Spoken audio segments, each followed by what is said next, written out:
Hi friends, I'm really glad you're here today. This episode is part of our special summer series from the archives, my live Q&A sessions where I answered real questions from real homeschool moms. Now, these were recorded live, so they're a bit more casual and unscripted, which just makes them that much more fun. Think of it like a coffee chat with your BFF who's been there, except I'm not really your BFF, but I want to be. Welcome to the Summer Homeschool Help Desk series. Let's get into it, mama.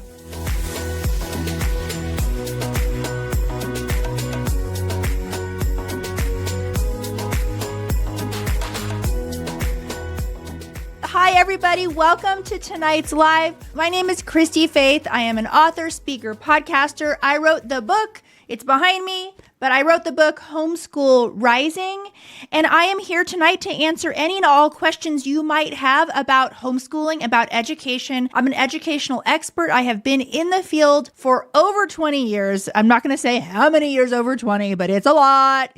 And I'm thrilled to be here. Oh, thank you, Kendra. Hi, Erin. Hello, everybody. Welcome. I'm so happy to be here tonight. And you can come in and ask me any questions you have about education, about homeschooling. I want to know if you popped in right now and you saw my face and you're thinking, oh, wait, I might want to homeschool this coming fall. I might want to pull my kids out. You're in the category that I call homeschool curious. And if that is you, would you let us know? Because I want to make sure to personally welcome you to tonight's live. And I want you to know that any question that you have right now is safe here. You don't have to worry about what anybody thinks. And I would love to address any and all questions that you might have tonight. Hello. Oh, Erin, she is? No way. So you're going to be anti-homeschooling. That is, okay, you're going to need a lot of support. Erin is in Thrive, and I'm so excited. Hello, everybody. Welcome. Hi, Instagram. I have a post doing pretty well there right now, the We Do Not Care Club. Who saw that post? I want to know. I woke up this morning and I was like, oh, okay, I guess people found that funny. It was funny to film, so I don't know if you guys saw it, but yes. Oh, hello. Oh, good. Welcome, everybody, to tonight's live. Again, I am Christy-Faith. Please come in and ask me any questions you have about homeschooling or about education. I'd love to know what state you're in. If you're on this live right now, let me know what state you live in and let me know how many kids you have and what category you are. So let's talk about the categories. Are you homeschool curious? Are you a newer homeschooler, like within the first 3 years of homeschooling? Or are you what I would call a veteran homeschooler? Please let me know what your category is right now.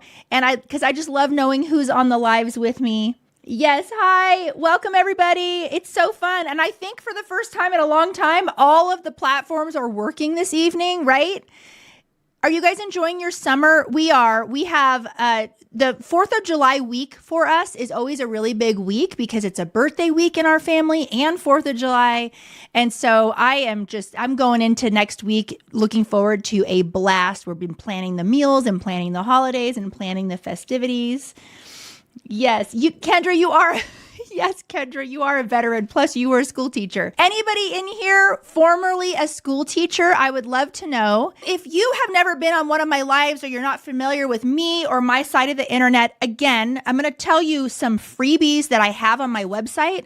But first, I am a speaker, podcaster. I am the author of Homeschool Rising, and I am a homeschool evangelist. I think that's what you would call me. I love talking about homeschooling. I think it is the best option for children when you have a loving home and a motivated parent. There is just no better way to educate a child than to do it at home because, well, have you looked at the system's statistics lately?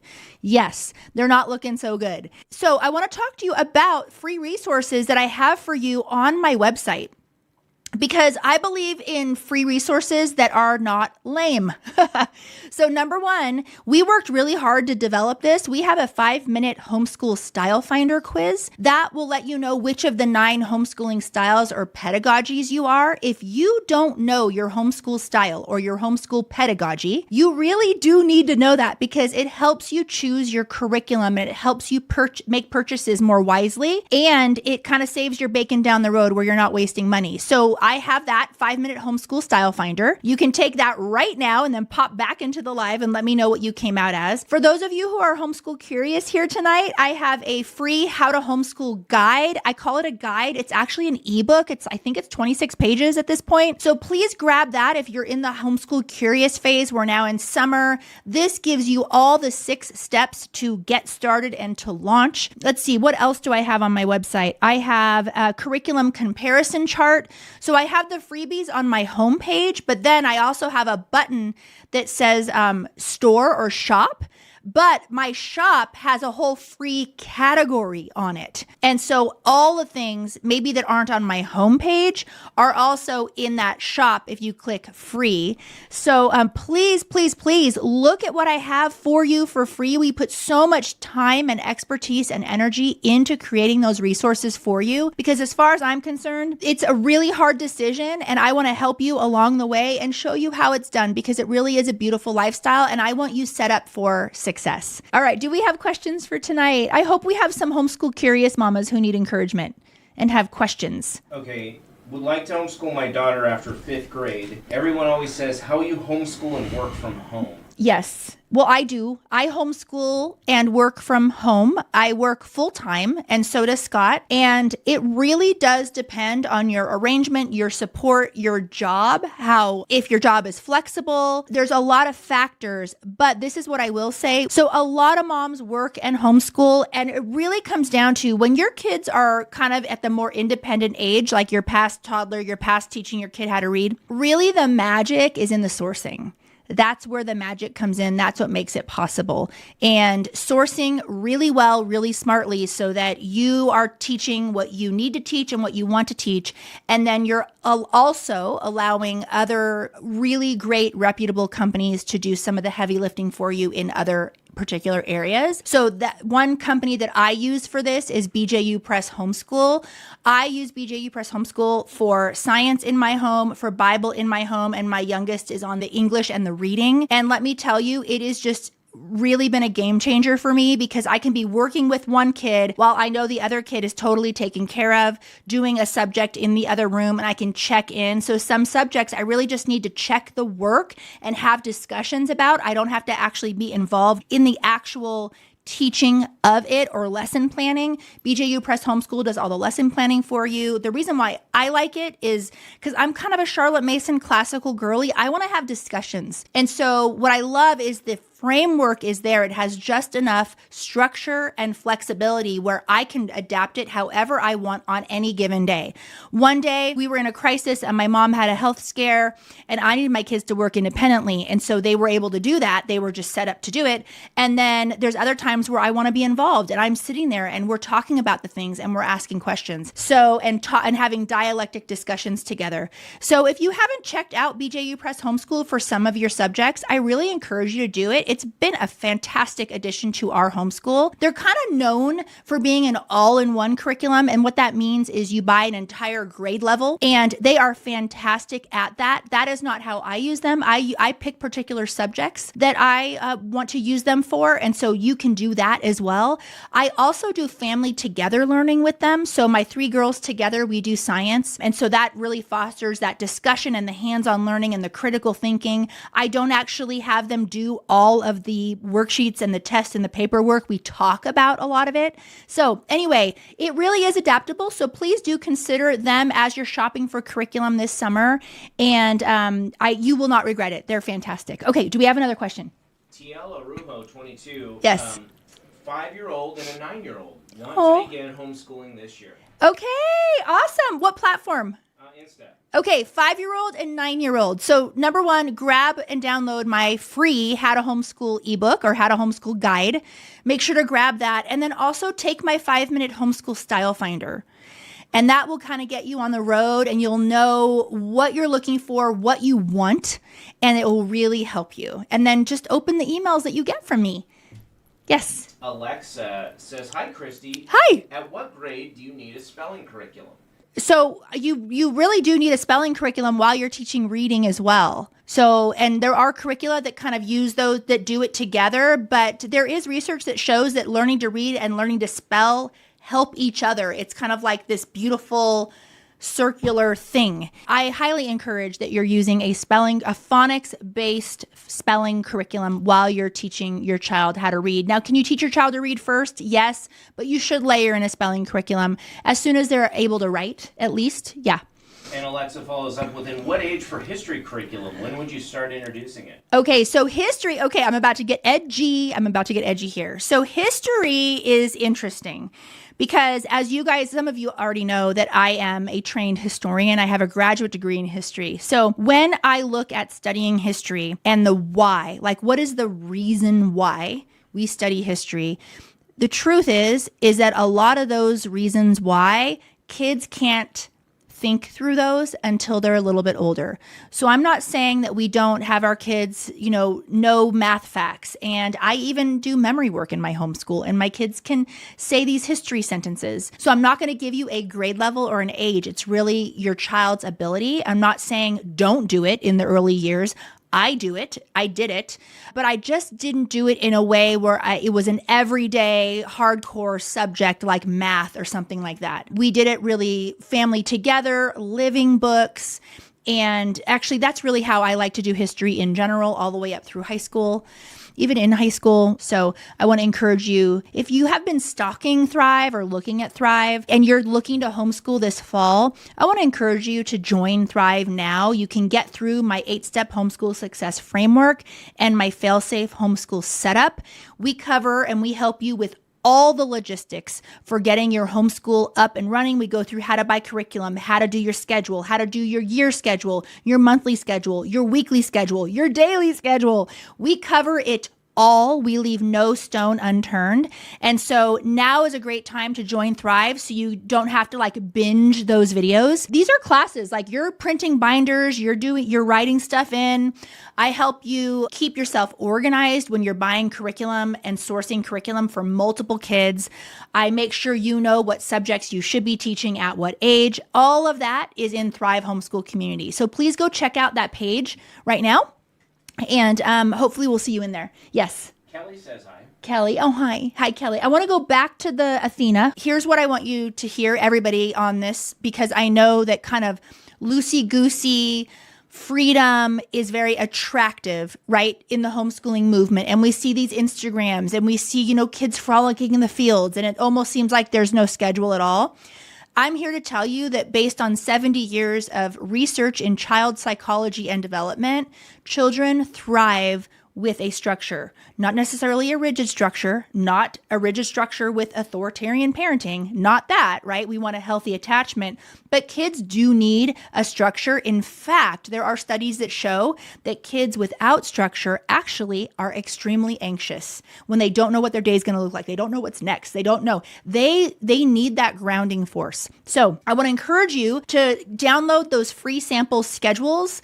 I have in that freebie, I have sample schedules for preschool all the way to high school, and you should be able to find what you need in there for free. Hey, shout out to Summit Health Share for sponsoring this episode today. I love Summit Health Share, partially because it's my husband's company. What I think they're doing over there is absolutely incredible and life-changing for many families. What is Summit Health Share? Well, first, let me start with one of my rants about health insurance. Need I say anything? Probably not. But the copays, the denials, the in-network, out-of-network nonsense, having to get permission to see your doctor, paying thousands a month, and then them still fighting with you every time you need just basic health care. I believe so much in the freedom that comes with leaving health insurance and moving to health sharing. Now, it's not health insurance, but it does replace it. And it's been around for over 100 years. With Summit Health Share, most families and companies save 40 to 60%, and they have a 98% customer satisfaction. You get to see any doctor that you want, even holistic ones. No networks, no permission slips. You ladies know how I feel about freedom. I want medical freedom too. Summit Health Share has different plan options depending on what your family needs. You might just need major medical, and that's great. On our plan, we get a little bit more, and we get free labs, free office visits, free prescriptions, and no copays. Our family of 6 has saved $1,000 a month. And if it sounds too good to be true, it's not. It's actually how healthcare should work. We've just been accustomed to overpaying for our healthcare. And a lot of us don't need to do that. So So if you are on traditional health insurance at all, here's what I want you to do. I want you to go to summithealthshare.com. When you get to the homepage, you'll see the savings calculator. Go ahead and click that. It takes only 2 minutes. And when you see those numbers, what you should be paying for the healthcare you need, you are going to be grabbing the phone so fast because healthcare is a serious thing and you're going to have really personalized questions and they are used to answering all of them. Tell them all of your concerns, all of your questions, and they will tell you full stop if this is going to be a fit for you or your family. And tell them that you listen to the show because I want you to have the VIP treatment. Go to summithealthshare.com today and the link is in the show notes. So you know how when you meet another homeschool family, you end up talking for like an hour, swapping recommendations, sharing what's working, telling them about the pediatrician who actually gets it, or that you go and see this speech therapist or that OT. That's just how we are. We love to take care of each other. That's the whole idea behind the Christy-Faith list, which is entirely free for homeschooling families. It's a directory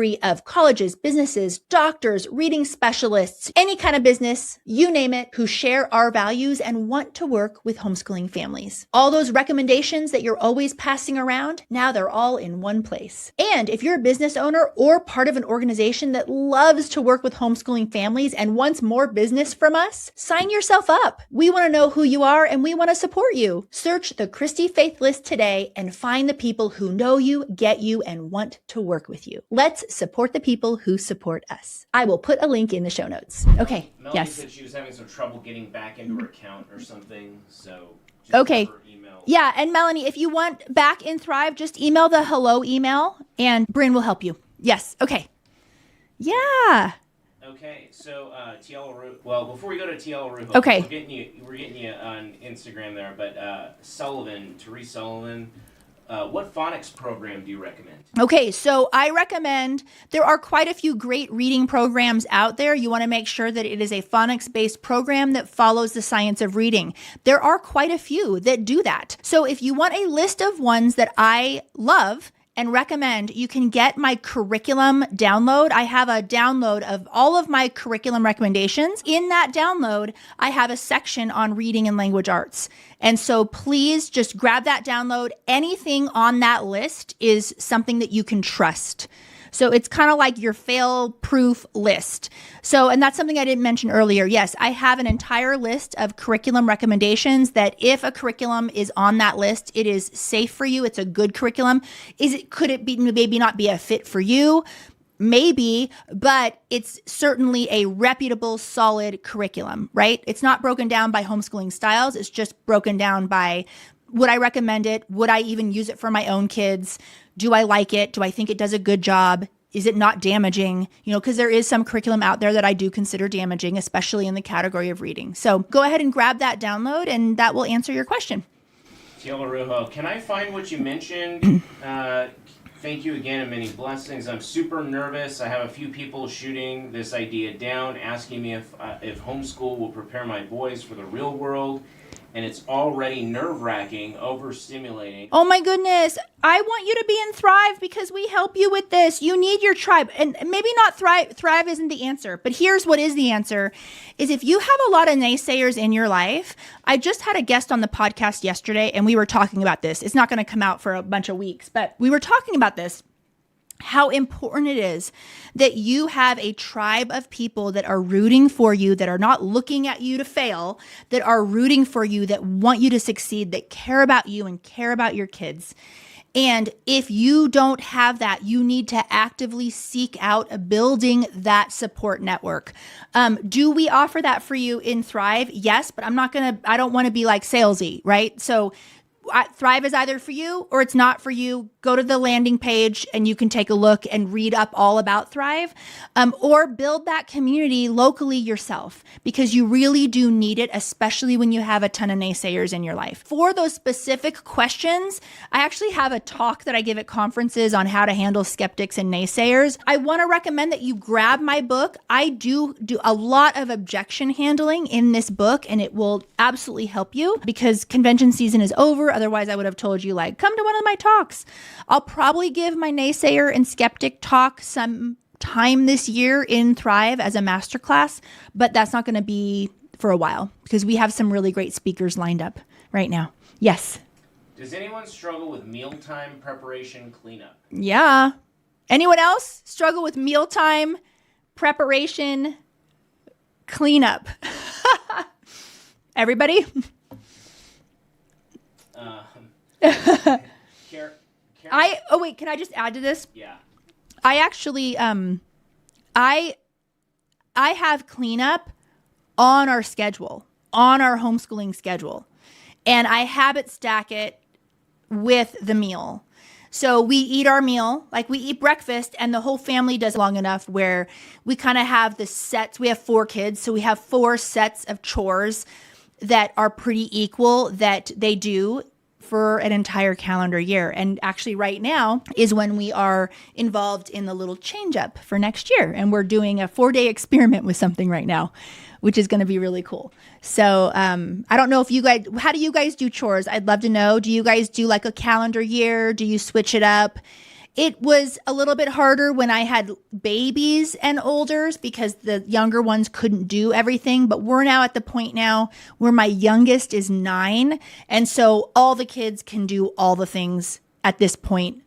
And then you know, is it going to be perfect? Is it going to be how I do it? Did we wake up a couple days ago with an army of ants in the kitchen because it wasn't swept well enough? Yes, we did. But overall, it's been great. Yes, Scott. Brianna says, can you give examples of the chores you give out? Oh my goodness. Yeah. In fact, for those of you who are Thrive members, in the 8-step framework, we have an ebook in there called Managing the Mayhem, and it goes through age-appropriate chores for your kiddo. But you could just Google that too. That's one of the things in that ebook. But it's laundry. So we have laundry days, laundry rotation, cleaning the kitchen, putting away. One child empties the dishwasher and puts away what we call corner dishes. Those are the hand wash dishes. They are in the corner of the kitchen on a mat, so that's why we call it corner dishes. We have a chore called level, which is the main level of our house, and they are to tidy it up, pick up all the clutter, and that kid does level. And then there's like the putting the laundry away. So it's one thing to rotate the laundry. It's another thing to bring it upstairs and put it away and process that laundry. So yeah, our kids have all sorts of chores, and I think they're pretty good. Trash, taking out the trash. My son does a lot of the trashes, and also like bringing it to the curb, bringing it back, breaking down recycle boxes because I'm an Amazon mom and things like that. Oh my goodness. The drama over the wedding, you guys. The drama over the wedding is crazy. Are you guys following this right now? Oh my goodness. Speaking of Amazon. Kara Sue the Dreamer, how would you deal with the naysayer home? I want to give her a hug. Name's Kara Sue. Kara Sue, and what platform is Kara Sue on? TikTok. Kara Sue, you are hereby president of the We Do Not Care Club of Homeschooling Moms. I just think here's something that I want to tell you. Judgy homeschool moms, I have come to believe, and you can disagree with me on this, you can even prove me wrong, I'm holding this loosely. This is just an opinion that I've held. Judgy homeschool moms are extremely insecure because they are holding on to a particular system and a way that they are homeschooling, and they are clinging to that for their security. And anyone who doesn't do it that way is a threat to how they are doing it. And so I steer clear of the judgy homeschool moms or the homeschool moms who say you have to do it this way or be in this curriculum or be in this program or be in this co-op. Otherwise, you're homeschooling wrong. That is just really irresponsible, and I do not stand by that. In fact, in Thrive, we support everybody in however you want to homeschool. We all want what's best for our kids. We all want to give them a great education. We all want to give our kids what they need now, and we all want to prepare our kids for a bright future. So we don't need to split hairs, right? And so I'm really sorry that you've experienced that. Kendra's like, I need to get on the calendar your schedule, but we're hanging on by a thread. Oh, Kendra. She says, she's her kid. She's 9.5, yeah. 7.3, 8. It's just hard right now. Yeah, this is my Kendra with the baby. Okay, and then Kendra, I'm going to be in Texas in the fall. What city is that we're in? I don't know. North Texas. It's North Texas. I think so. Okay. I think it's 45 minutes from Fort Worth. 45 minutes from Fort Worth. But anyway, it'd be really great, Kendra, if we could hang out. Okay, that was a little personal. Sorry, guys. I'm sure we have a lot of questions. Yeah. Okay, I like the idea of group history, but what do you say? My kids are 2 years old apart. Should the youngest do history with oldest? Yes. They are? Or start where I had my oldest start? Okay, so it really depends on the program that you're in. Younger children just don't grasp the why of history that is the why of history. That's my clarification, okay? The issue, the age difference in history, it really starts to matter when you have an older kid and a high schooler dealing with stuff that's scary and not age appropriate for like a 5-year-old, right? If you have that kind of an age gap, I don't recommend doing history together as a family. History is one of those things where you can meet in the middle. For example, all through the elementary years, I love teaching history with picture books because it's just a really great way to do it. So I would not worry about like having a particular age level and then worried about your younger one. I think that you just pick one right in the middle that's maybe a little bit above your youngest, a little bit below in terms of ability level for the older one, and then just have fun with it. And, curriculum companies, they have to slap grade levels on things because otherwise people won't buy them, because that's kind of the mindset of, okay, well, what age is my kid? Hear me when I tell you that, like, when I taught junior high history in a private school setting, I was reading those junior high kids' picture books and they loved it and learned so much history. It's not, history is just one of those things where look for engaging living books. Make sure that's not too advanced or scary or inappropriate for the youngest, and just have a lot of fun. I feel like I didn't answer that question well, but hopefully you got the gist. She loves Story of the World for history. Yeah, so Story of the World is a really great spine. Love it. Listen to it in the car. Go for it. We do a spine as well. We're doing a spine, I should say, this coming year in our co-op, but I am going to be supplementing that spine with really cool living books and picture books. Yeah, the spine our co-op is using is Mystery of History, if you guys are wondering. I wonder what spine that is. Yeah, and that's a really cool one too. Yes? Courtney on TikTok. Courtney. Advice for a homeschool mom with the behind child who struggles with dyslexia. Okay, what age? We'll find out. In the meantime, Okay. Brianna says, what's a spine? Okay, Brianna, what a spine is it's basically the textbook piece. So you know how, do I have a history book right here? So like a history book will go through the ages and they're a little bit more dry. And yeah, even the ones that are written to be a little bit more engaging, we still consider them a textbook and a spine. But a textbook is not going to make your child fall in love with history. So what I like to do is I like to use those textbooks on audio as just my spine. And then when my kids maybe ask a question about something that interests them, then I dive in and I go to the library or look in my personal library upstairs and I use a living book or a picture book to kind of dive more into that. So the spine is like the backbone. It's like covering everything. And then you can take deep dives throughout the year with more engaging literature, picture books, and living books. Yes. So the age of the child who's a little behind has dyslexia. Yes. 10 years old. Okay, 10 years old. Worried about him caught up in before middle school age. Yes, absolutely. And so the first question that I would be asking you if you were in Thrive is, what curriculum have you used? I want to make sure that it is a phonics-based program that is following the science of reading. Because here's my philosophy on this is I try to get moms as far as they can on their own first before I start recommending interventions, because interventions are expensive and I want to make sure that your kid actually really needs it, because there are some curriculum options out there that are really good and solid. So that's what I want to make sure first. But if you have a 10-year-old and you have been using solid phonics-based curriculum that is following the science of reading and they are 10, I would start looking at not necessarily testing for a disability, but I would look into an evaluation for a reading disability and then looking to do interventions. Kara Sue follows up with, I've heard really good things about Freedom History curriculum. I don't know that one. Yeah, I'd love to know more. You can email me. I'd love to know more about it. And have them contact me because they're not on my curriculum recommendations handout.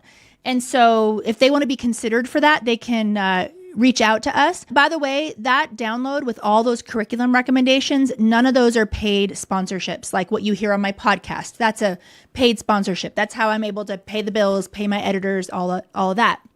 But that download, no one paid to be on it. It's literally just what is reputable and what I like. Yes. Tiffany, any tips on keeping my 3-year-old entertained while I'm teaching my 2nd grader? It's chaos these days. It is chaos. So the first thing that I want to say is yes, it's absolute chaos. And it is hard. And I just want you to know that it is a season and you'll blink and it's over. Now, I know that doesn't help you right now, but what I do want you to hear in that, before we move on, I just want to say thank you for being here, truly. And if you've gotten anything out of today's show, I can tell you the best way to support it, and it's completely free. Subscribe, hit that like button, and leave me a comment. And real talk, I recently looked at our YouTube stats, and over 90% of our watch time is coming from people who are not subscribed. So if you are one of those wonderful folks who keeps showing up but hasn't actually hit the subscribe yet, well, this is your official nudge. Why am I even asking? Well, subscribing tells those little robots behind the screen that this show is worth putting in front of more moms. And it helps us keep making these episodes for free to you. And if you really don't want to miss the next one, tap that bell too, because only a tiny sliver of you have notifications on. I see you. Maybe do 3 things for me today just because you love me. Subscribe, like the episode, and leave a comment telling me what part of this hit home. We read all of the comments and we love watching you show up for other homeschool moms in there. It really does make a bigger difference than you know. Thank you in advance, friends. Mwah, love you. But what I do want you to hear in that is anything you feel like you're missing right now in the homeschooling, trust me, you will be fine. So I don't want you to stress about everything you're not getting done. That's how I lived in those early days. I had a 5-year-old, I had 2-year-old twins, and I had a 7-month-old, a baby. And I felt like I was doing a terrible job with my 5-year-old. Okay, that child now is like reading at a collegiate level, just completed his 5th year of Latin, high schooler, phenomenal human being, runs a small business, all the things, right? And I was worried sick to my stomach when he was 5 because my little ones were just so much to handle at the time. Scott traveled, all of that. So I do want you to know that, like, remember that story that I just told you when you're having those hard days. There are certain things that you can do. Ladies, put in the comments. You can do the busy bags. You can do the Duplos. You can do all sorts of things. You can even, it's okay if when you need to get some lessons done with your older one, that is like the special screen time with a pre-approved thing, if you're okay with screens. But it is just a little bit chaotic. Other things that you can do is hire a mommy's helper. You can see if you're a family member or your mom or an aunt or somebody can come over. I don't know you. I don't know your family situation, but it does require thinking a little bit outside the box. So how you can get those moments to homeschool the other one, and then really just hold it loosely and let a lot of it go. We have about 5 more minutes. Yeah. Okay, so Courtney, the one with the 10-year-old, we started AAR, then the Good and the Beautiful. Yeah. We are using a tutor. She told me I'm holding him back, and he should be doing grade level despite not reading on level. Okay, fire the tutor. And then can you please join Thrive Homeschool Community? You can start having a conversation with the mentors and we can get you on the right track, and I can put you in touch with a reading specialist that I like. I know that's a bold ask. Just look at it's a monthly thing. You don't have to make a huge commitment. You can leave anytime, but I want to have a further conversation with you about it and have my mentors help you. Okay. Also, last thing that I do need to mention, I'm going to take a couple more questions. from you guys tonight. But I also want to mention that this is brought to you by CTC Math. A lot of you know that I have a very long-standing, beautiful relationship with CTC Math. It is a math program that does all the teaching and grading for you. One of my favorite parts about it is that the questions are adaptive, meaning they don't give your child something that's way too hard and that is demotivating. It works your child to mastery, and it is absolutely a beautiful program. In my home, I have a gifted learner.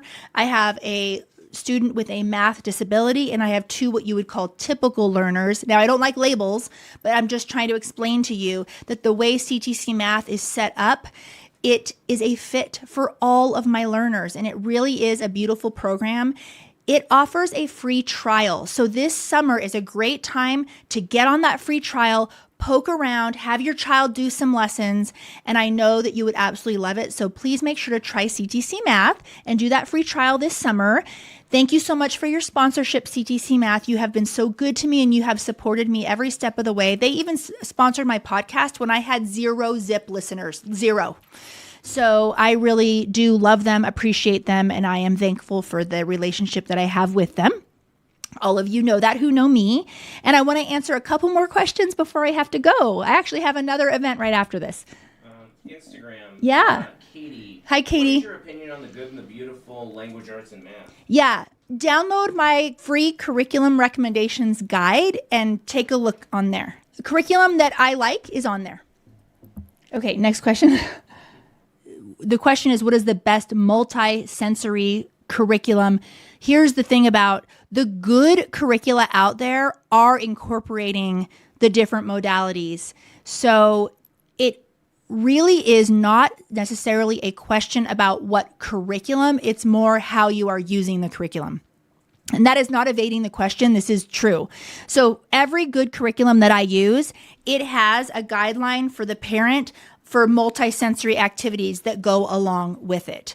I hope this Summer Homeschool Help Desk episode gave you a little encouragement and one clear next step for your homeschool. Will you do me a favor? Send it to another homeschool mom who could use a little clarity this week. You know the one. Because here's the thing, friend. You do not have to figure this out alone, and you definitely don't have to build your homeschool off random internet advice at midnight. I'm so glad you're here. I am cheering you on, and we'll talk soon. You are my